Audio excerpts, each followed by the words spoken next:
جی السلام علیکم، میں ہوں عامر سعید عباسی اور آپ دیکھ رہے ہیں مجھے ڈیجیٹل پلیٹ فارم پہ۔ اور آج ہم بات کریں گے توشہ خانہ کیس پر، جس کا اہم فیصلہ اسلام آباد کی احتساب عدالت کے جج محمد بشیر نے جاری کر دیا ہے۔ جج بشیر صاحب پہلے بھی بہت سے فیصلے جاری کرتے رہے، لیکن یہ فیصلہ بہت ہی زیادہ دلچسپ ہے اور اس میں انہوں نے جو چیزیں لکھی ہیں شاید وہ بھی دوبارہ پڑھیں گے تو انہیں بڑی حیرانی ہوگی، کیونکہ اس میں 23 صفحات پر جو انہوں نے ایک ایک صفحے کے اوپر جس طرح اس کیس کو بلڈ کیا اور پھر اینڈ میں یہ کہا کہ اس میں 14 سال قید کی سزا سنائی جا رہی ہے عمران خان اور بشریٰ بی بی کو، وہ انہوں نے یہ تمام گواہوں کے بیانات کو جوڑا کیسے۔ اور ایک موقع کے اوپر تو 19 کھرب ڈالر کا کیس بننے لگا تھا، وہ تو جج صاحب کو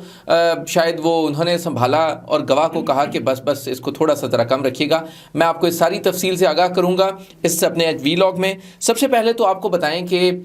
یہ الزام تھا عمران خان اور بشریٰ بی بی پر کہ انہوں نے جو توشہ خانہ میں جو تحائف انہیں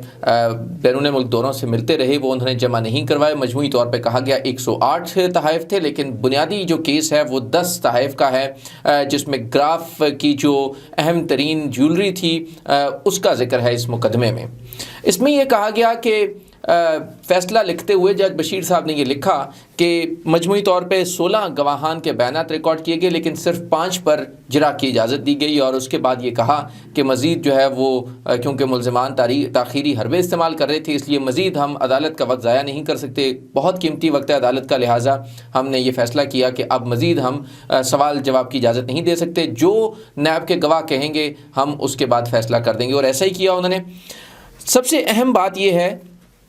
کہ 16 گواہ ہیں، 16 گواہوں میں سے میں آپ کو تمام گواہوں کا بتا دیتا ہوں۔ فہیم ہیں، فورن آفس کے آفیسر ہیں، کیسر محمود ہیں، نیب کے آفیسر ہیں، ساجد ہیں، اسٹیٹ بینک کے آفیسر ہیں، بنیامین ہیں جو ایس او توشہ خانہ تھے، زاہد سرفراز ہیں، پروٹوکول آفیسر ہیں، رابعہ سمد ہیں جو اہم ترین گواہ ہیں جن کی تمام تر ذمہ داری تھی، اور جج صاحب نے انہیں بالکل کلین چٹ دے دی اور ان سے بھی نہیں پوچھا۔ عظیم منصور،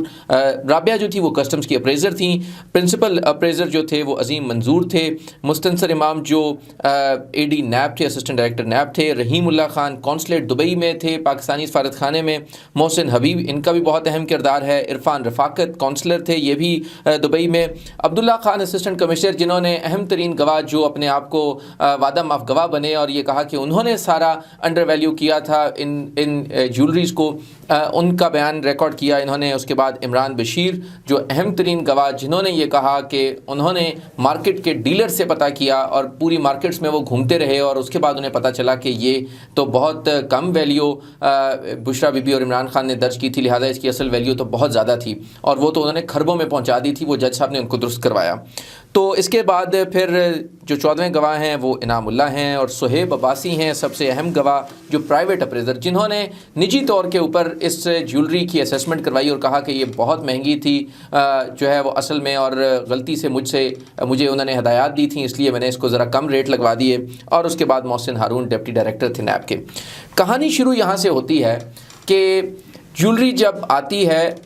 توشہ خانہ میں کیس کے مطابق نہیں جمع کروائی گئی، بلکہ وہاں پر رپورٹ کرنے کے بعد اس کو رکھ لیا گیا اور اس کے بعد اس کو انڈر ویلیو شو کر کے یہ تحائف اپنے پاس رکھ لیے گئے اور پھر ان کو فروخت کر دیا گیا۔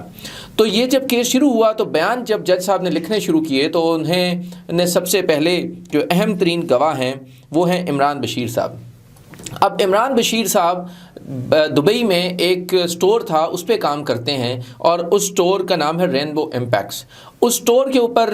ہوا یوں کہ جو ایک ہمارے دبئی میں کونسلیٹ میں کام کرنے والے محسن حبیب تھے، انہیں جو ڈپٹی کونسلیٹ تھے رحیم اللہ خان، انہوں نے کہا کہ اس طرح حکم ملا ہے کہ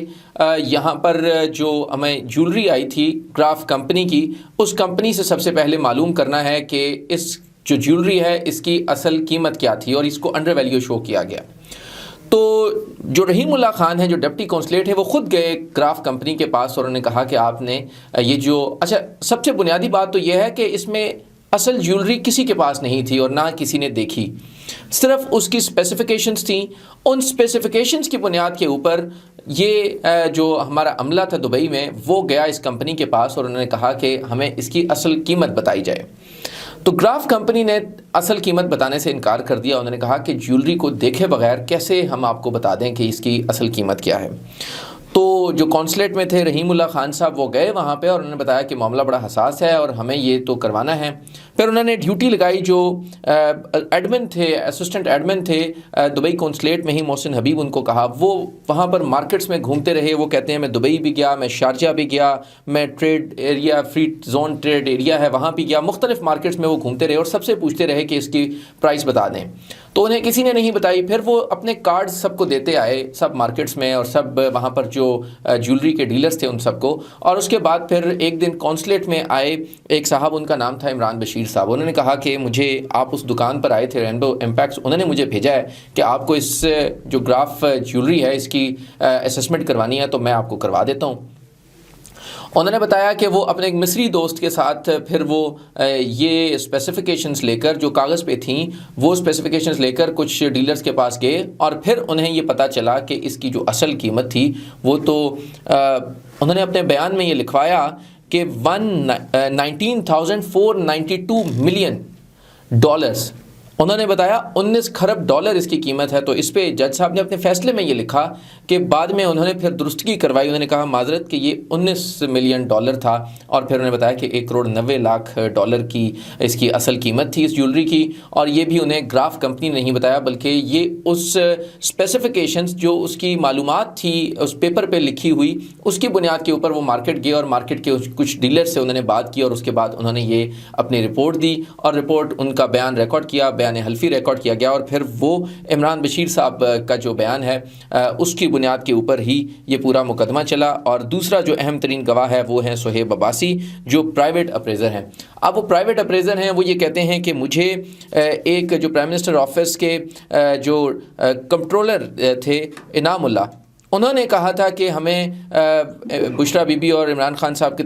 طرف سے ہدایت ہے کہ ہم نے یہ اسیسمنٹ کروانی ہے اس کی، اور اس کو انڈر ویلیو آپ نے شو کرنا ہے۔ اور سہیب عباسی صاحب جنہوں نے اپنی پرائیویٹ اپریزر ہیں اور تخمینہ لگاتے ہیں، اور انہوں نے اپنے نجی طور کے اوپر ہی اس کا فیصلہ کیا، اور انہوں نے کم ریٹس لگا کے صرف اس کی جو پیمنٹ تھی 90 لاکھ روپے وہ جمع کروا دی گئی ان کے مطابق، اور انہوں نے اس پورے جرم کا اعتراف کیا، اور پھر انہیں معافی بھی مل گئی۔ یہ چیئرمین نیب صاحب کے پاس پیش ہوئے، انہوں نے معافی کی استدعا کی اور ان کی معافی ہو گئی، اور ان کا بیان کی روشنی میں پھر یہ فیصلہ کیا گیا جو ریکارڈ کیا میجسٹریٹ نے، اور اس کے بعد انہوں نے فیصلہ کیا کہ یہ گواہ بنیں گے عمران خان اور بشرا بی بی کے خلاف۔ یہ وہ بنیادی مقدمہ ہے جو احتساب عدالت کے جج محمد بشیر صاحب نے تحریر کیا ان تمام بیانات کی روشنی میں، اور ان بیانات کے بعد انہوں نے پھر 5 بنیادی جو ہے وہ کنوکٹ قرار دیا ہے عمران خان اور بشرا بی بی کو، اور کہا ہے کہ 5 الزامات ثابت ہو گئے ہیں۔ اس میں جرح کا حق نہیں دیا گیا، اس میں سوال جواب کی اجازت نہیں دی گئی ان گواہوں سے، اور اس کے بعد پھر جج صاحب نے یہ فیصلہ کیا پریزمپشن کے اوپر، پریزیوم کیا، اور 2 باتیں انہوں نے لکھی۔ ایک تو انہوں نے کہا کہ پریزیوم کیا گیا ہے، اور دوسرا ریلائبل اسپیسیفیکیشنز۔ انہوں نے کہا کہ بظاہر جو اسپیسیفیکیشنز اس جیولری کی تھیں ان کی بنیاد کے اوپر ہم اس نتیجے پر پہنچے ہیں کہ عمران خان اور بشرا بی بی نے جو جیولری کی اصل قیمت تھی وہ نہیں بتائی، اور کم ریٹ انڈر ویلیو شو کیا، اور اس کے بعد پھر اسی کا 50% پیمنٹ کرنے کے بعد انہوں نے وہ جیولری رکھ لی۔ تو 5 جو الزامات فریم کیے جج بشیر صاحب نے، ایک تو انہوں نے کہا کہ نان پروڈکشن آف جیولری، کہ جیولری جو پیش نہیں کی گئی اس کی وجہ سے یہ لگتا ہے کہ انہوں نے یہ سارا کرائم کیا ہے، اس وجہ سے انہوں نے جیولری بھی پیش نہیں کی اور وہ اصل ملزم ہے۔ دوسرا انہوں نے کہا کہ نان ڈپازٹ ان توشہ خانہ، کہ توشہ خانہ میں جمع نہیں کروائی گئی جیولری۔ عام طور پہ اس طرح کے بہت سے جو کیسز ہیں اس میں جیولری جو چیزیں ہیں وہ جمع نہیں ہوئیں، لیکن خیر انہوں نے اس میں دوسرا الزام یہ عائد کیا ہے اور یہ اس کا قصوروار قرار دیا ہے۔ تیسرا کہا گیا پرائس اسسمنٹ، کہ پرائس کی جو اسسمنٹ ہے وہ درست نہیں ہوئی، اور اس میں جن لوگوں نے پرائس کی اسسمنٹ کی ان کے بارے میں فاضل جج نے کہا کہ کیونکہ وہ اپنے جرم کا اعتراف کر چکے ہیں لہٰذا انہیں چیئرمین نیب پارڈن کر چکے ہیں، معافی ہو چکی ہے، لہٰذا ان کے بیانات کی روشنی میں ان جو بینیفیشریز ہیں ان کو ہم سزا کا مستحق سمجھتے ہیں۔ اور انہوں نے پھر پریزمپشن کے اوپر، اندازے کے اوپر یہ کہا کہ ان جو تمام تر سٹیپس ہوئے اس کے بعد لگتا ہے کہ جو اصل قیمت تھی وہ اس جیولری کی وہ بہت زیادہ ہے۔ اور اس کے بعد 5واں انہوں نے کہا کہ مس یوز آف اتھارٹی، اختیار کا تجاوز کیا، اور اس کے بعد یہ بھی کہا کہ مالی فائدہ حاصل کیا اختیار کا تجاوز کر کے۔ یہ 5 بنیادی طور کے اوپر الزامات عائد کیے گئے ہیں، اور اس میں یہ کہا گیا ہے کہ یہ 5 جرائم جو ہیں وہ ثابت ہوئے ہیں. لیکن ان سب چیزوں میں جج صاحب نے خود ہی جو گواہ ہیں ان کے 2 گواہوں کے بیانات بڑے اہم ہیں، جن کی ڈیوٹی تھی اس پرائس کی اسیسمنٹ کرتے ہوئے، جو سرکاری ملازم تھے. اس میں ایک ہیں رابعہ سمد جو کسٹمز کے اپریزنگ آفیسر ہیں، اور دوسرے ہیں عظیم منصور جو پرنسپل اپریزر ہیں. ان دونوں نے تصدیق کی ہے کہ ہم نے جو اسیسمنٹ کی تھی، ہمیں نہیں معلوم تھا کہ ہم نے وہ صحیح اسیسمنٹ کی ہے غلط کی ہے، ہم نے صرف سائن کر دیے ہیں. ان کو بھی جو اس مقدمے میں جو 16 گواہ ہیں، 16 میں سے 4 تو وہ لوگ بنتے ہیں جو اگر نیب کے کیس کو درست بھی مان لیا جائے تو جو جرم میں کسی حد تک ان کی انوالومنٹ تھی، لیکن ان سب کو بھی اس میں جو ہے وہ گواہ بنا کے ان کو گھر چل جانے دیا گیا. اور جو گواہ ہیں وہ خود کہہ رہے ہیں کہ ہمیں بھی نہیں پتا کہ اس کی اصل اسیسمنٹ کیا ہے، نہ ہمیں سمجھ آئی، نہ ہم نے دیکھا، نہ ہم نے جیولری دیکھی، اور ہم نے ان ساری صورتحال میں ہمیں یہ لگتا ہے کہ یہ جو پرائس اسیسمنٹ کی گئی ہے یہ درست نہیں تھی، اور اصل جو اس جیولری کی قیمت ہے وہ بہت ہائی ہے. لیکن کیونکہ اس کمپنی نے خود انکار کر دیا، لیکن جج صاحب نے کہا کہ اب تک کے جو شواہد ہیں ان سے ہمیں لگتا ہے کہ اس کو انڈر ویلیو شو کیا گیا ہے. احتساب عدالت کے جج محمد بشیر صاحب کا یہ فیصلہ جو اب اسلام آباد ہائی کورٹ میں چیلنج ہوگا، اور بہت سے قانونی ماہرین سمجھتے ہیں کہ 342 کی اسٹیٹمنٹ کے بغیر اور اس کے ساتھ ساتھ گواہوں پر جرح کے بغیر اس طرح کی سزا شاید 15 دن بھی زیادہ سسٹین نہ کر سکے. اور جب یہ معاملہ ہائی کورٹ میں آئے گا تو ہائی کورٹ میں یہ معاملہ واپس ریمانڈ بیک ہو جائے گا اور واپس چلا جائے گا، کیونکہ اسلام آباد کی احتساب عدالت نے جو فیصلہ سنایا ہے وہ بہت جلدی میں سنایا ہے، اور اس طرح کے فیصلے کی جو ہے وہ عام طور کے اوپر سپیریئر کورٹس اور جو ہائیسٹ کورٹس ہیں وہ بہت زیادہ اس کو سسٹین نہیں کرتی. آج کے وی لاگ کے لیے بہت شکریہ، فیڈ بیک ضرور دیجیے گا. Thank you.